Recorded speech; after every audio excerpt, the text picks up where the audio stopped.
ladies and gentlemen. Talking about getting gag gifts. My mom this year decided to give me a gag gift. She decided to give, hey guys, you coming in to see the show? Come on in. I'm just the host of mine. Got a seat. So this year, she decided to give me and my sister a combined gift of 100 Trojan condoms.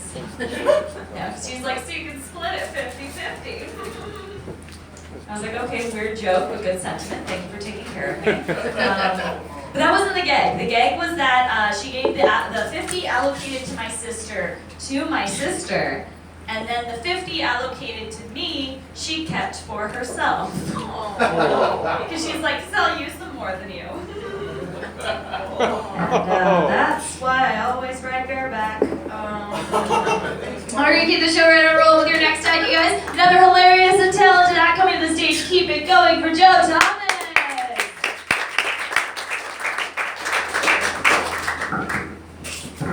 Hi everybody. Hello, Joe. Good time?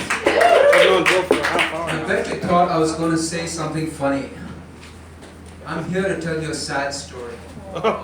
Okay. This is a story that goes back to 2001, Valentine's Day. This is a story about 3 brown guys without a date on Valentine's Day. We were 3 grad students in Boulder, Colorado. And Boulder, Colorado is 93% white people. We didn't have dates. So initially we thought we'd go to a microbrewery, drink some beer, eat sausages and onions. Because beer, sausages and onions seems like the appropriate thing to do if you're a guy without a date on Valentine's Day.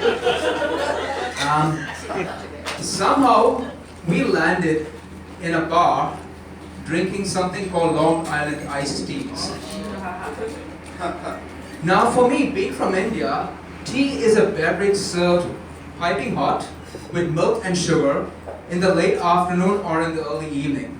I didn't know these people from Long Island, these weird people who drank their tea cold in the middle of the night.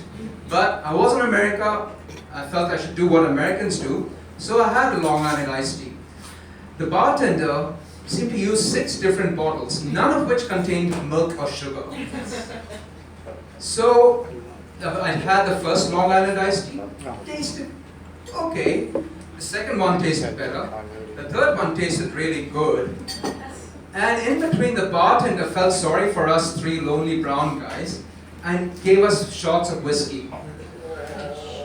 When the evening finished, when I got out on the road, I was seeing double and I really wanted to pee. I got home and woke up the next morning with a chair overturned and my glasses on the floor. Now I don't take off my glasses except when I'm having a fight or when I'm making love. So I guess that at some point I made love to the chair or I had fight. I didn't know. This would be a happy story if it was just about me getting drunk on Valentine's Day. But there were 2 other brown guys. They decided to take the car.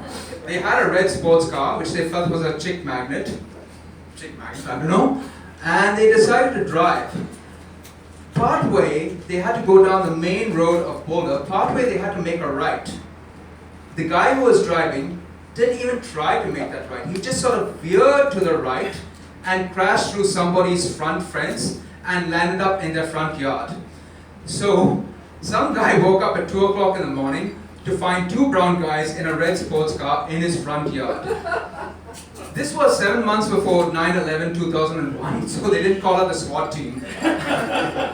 If a brown guy crashed a vehicle into a building after 9/11, the SWAT team would definitely come. So the guy who was driving spent the night in the police station, and he called me in the morning to try, get my car to go to the place where they had towed his car to get it out. So I went to the police station. I woke up with a headache, and we got the car out. And as I started exiting the police station, I looked straight into the camera and said, "Dickhead." I don't know why. And then I read the little notice saying, "These premises are subject to audio and video surveillance." I made it out of the police station, and we went to the isolated part of town where the towing yard was located. And then I saw the flashing lights behind me. There was a cop right behind me, pulling me over, and he got out, and he was this massive African American. Did I mention that Bull is 93% white? Apparently this cop was an import from Atlanta or say New Orleans.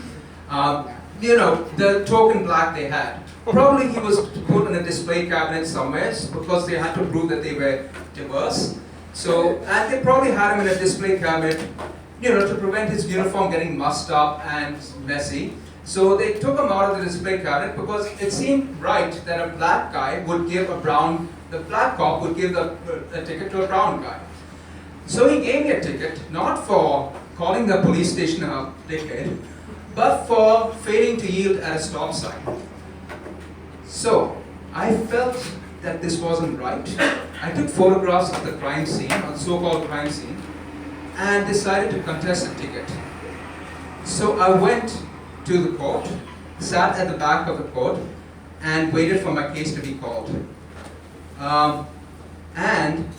But before the case was called, there was an incredibly attractive blonde assistant district attorney who came and talked to me and said, "Come with me to an interview room."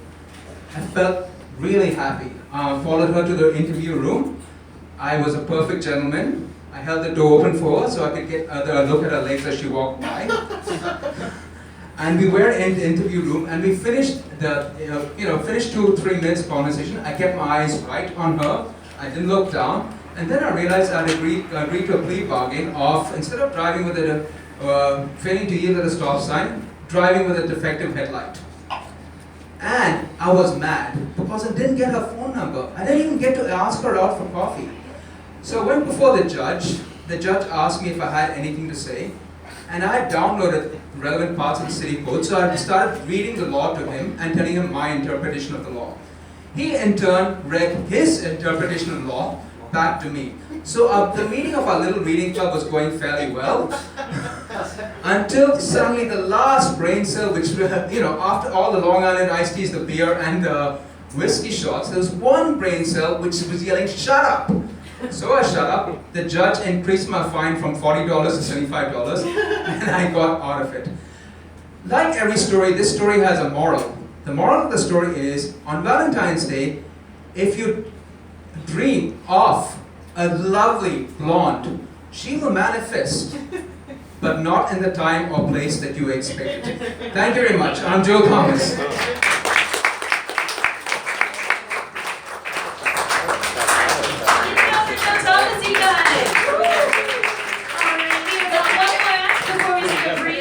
We're gonna have a little 7-minute intermission. Let you guys get another drink. Let's just go to the washroom, stretch your legs.